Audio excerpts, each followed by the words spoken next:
How we work. Last night, you must have got a message in your social media, a letter written by the first Vice President to the President of the Republic. That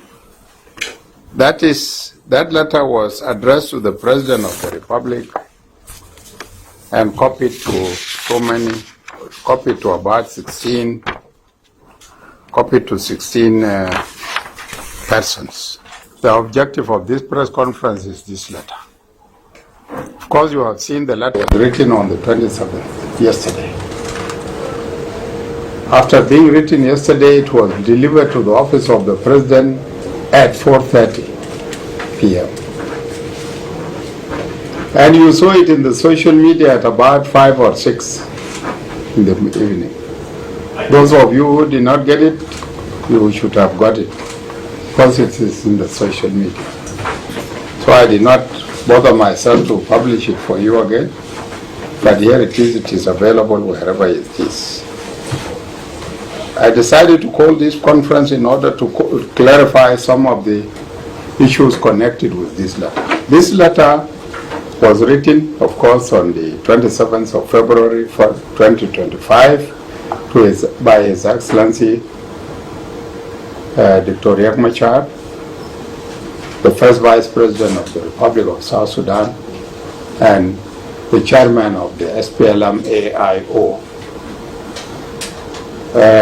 This letter was written to His Excellency the President of the Republic, General Salva Kiir, and the subject was a request for a meeting to discuss the security situation in Upper Nile State, Western Equatoria State, and Western Bahr Ghazal State. Our main problem is that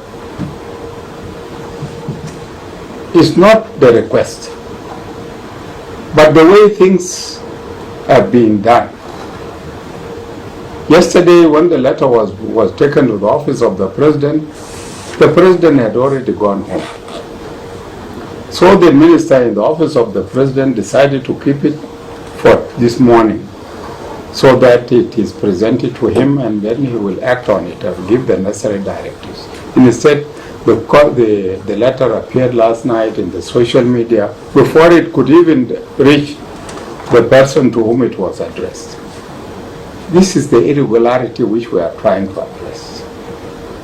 And the issues which have been also raised in that letter are issues which have nothing to do with the people who have been copied.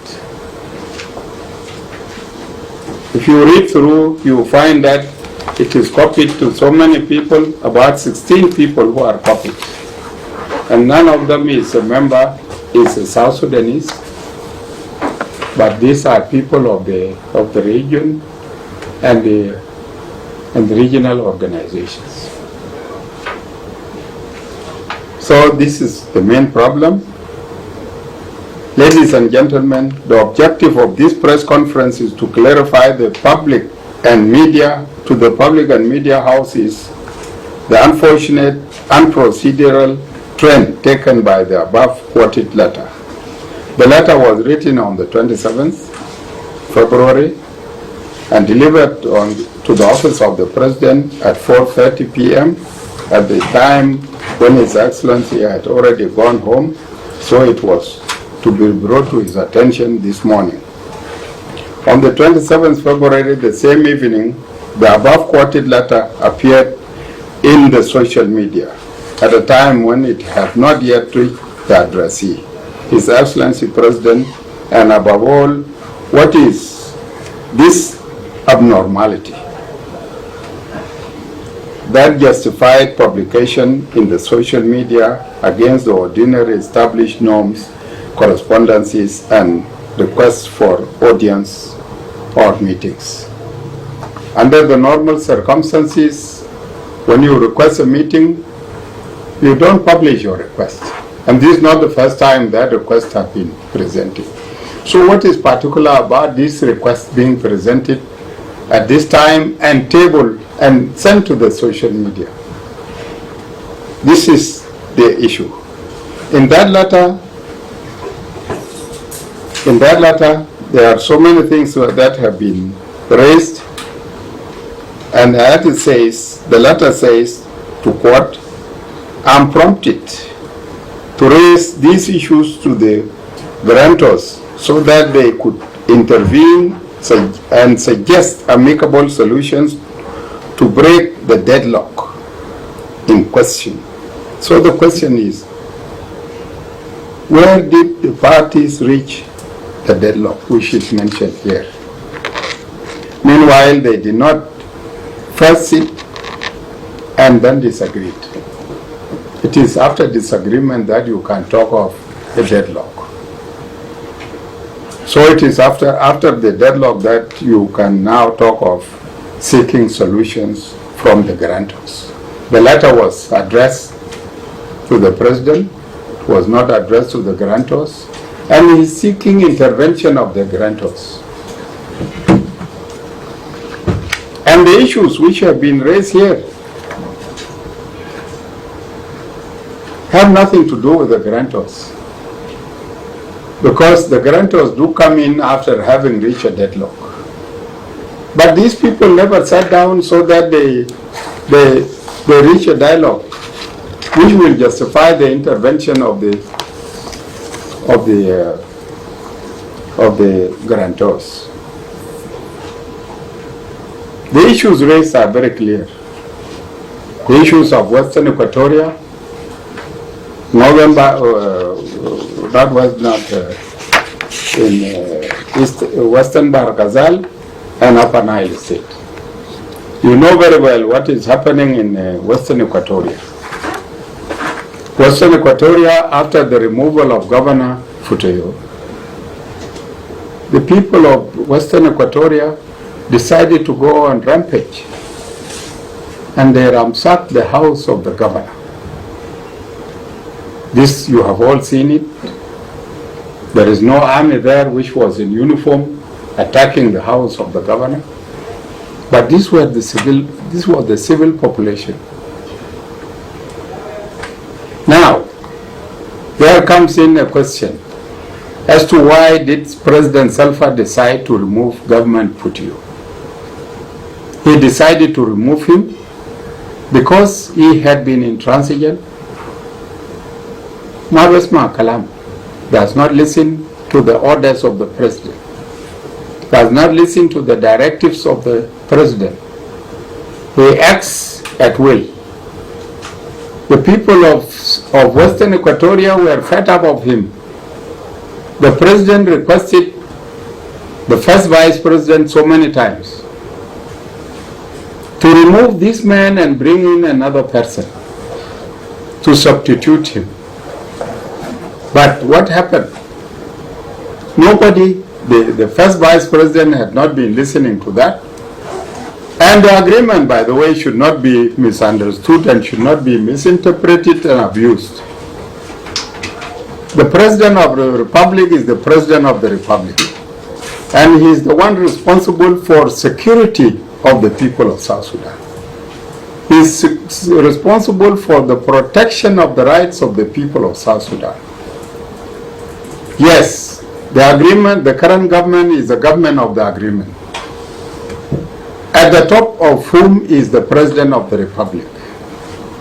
And if he is dissatisfied with the performance of any official in the agreement who is from any other party, he has the right to ask that party to remove that person and replace him.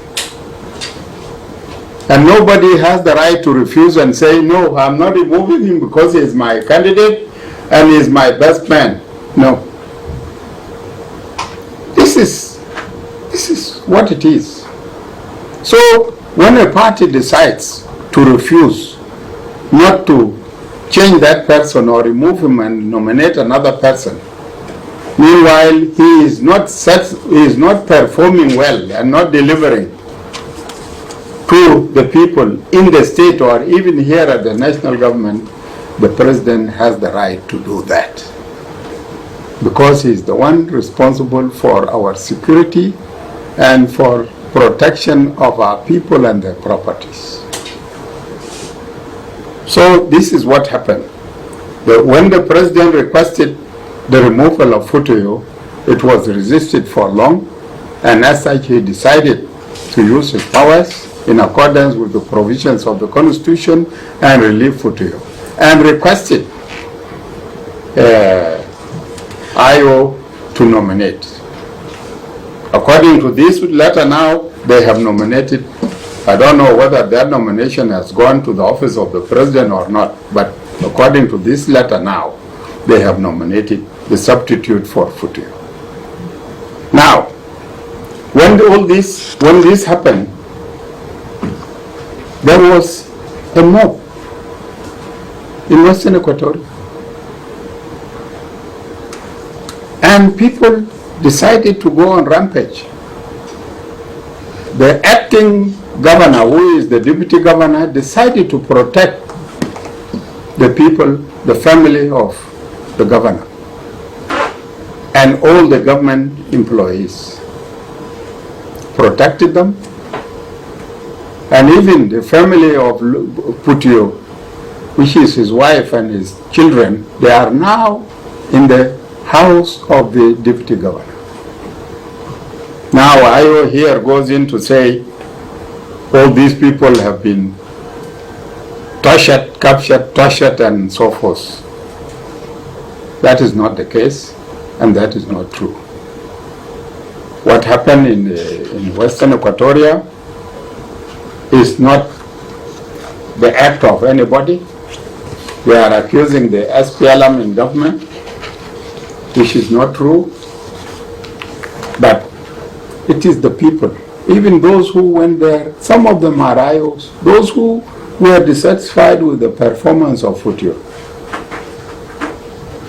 They are citizens and they have the right to say their word. The letter was not addressed to the guarantors. They were only copied, and they are not expected to intervene.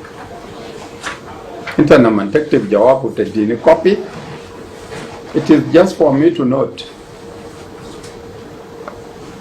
They are meant for me to note, not to react or intervene. If you read the gist of the letter talks about a letter being sent to the president and to the guarantors. The guarantors cannot just intervene in a letter which was not written to them. They were copied. But if you read the body of the letter, it says that it is addressed to them. If you wanted to address a letter, address it to all of them, so that they can all react to it.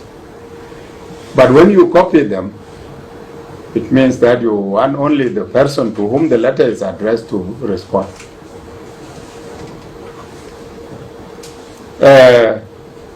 Number 3, the violations at all times that take place in the SPLM-IO hell areas, and SPLM-IG always acts as the IG acts always as a fire extinguisher. Because المشاكل كلها بتظهر إن في مناطق بتاع الحركة، مناطق بتاع حكومة جنوب السودان. All these problems emanate in the SPLM hell areas. كله. So that is it, and we don't need to keep on creating problems for our civil population. We need to make sure that our people live in peace and harmony, and as such we need them to live in peace and harmony up to the elections, when they will decide their leadership. The current government needs to work in harmony, not to create issues which are unnecessary and not wanted at this time. For this meeting, which was requested and the letter was put in the social media, this meeting will still hold. It will be held. But why put it in the social media before it could even reach the owner? When you are writing a letter, when you write a letter and you copy some people, you don't even send the copies before the owner receives the original. You don't send the copies. You send copies after that. This is the normal procedure. But in this case, this is very funny and we are unable to understand what is that which was happening. The right people whom we should have copied, whom IO should have copied, would have been the vice presidents and the party signatory to the agreement. These are the right people. Because these are people who are living here with us.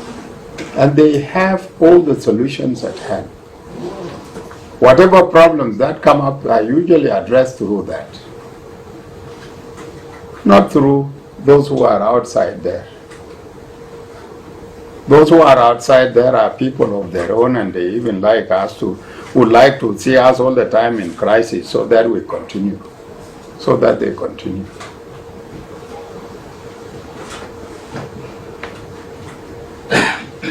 To conclude,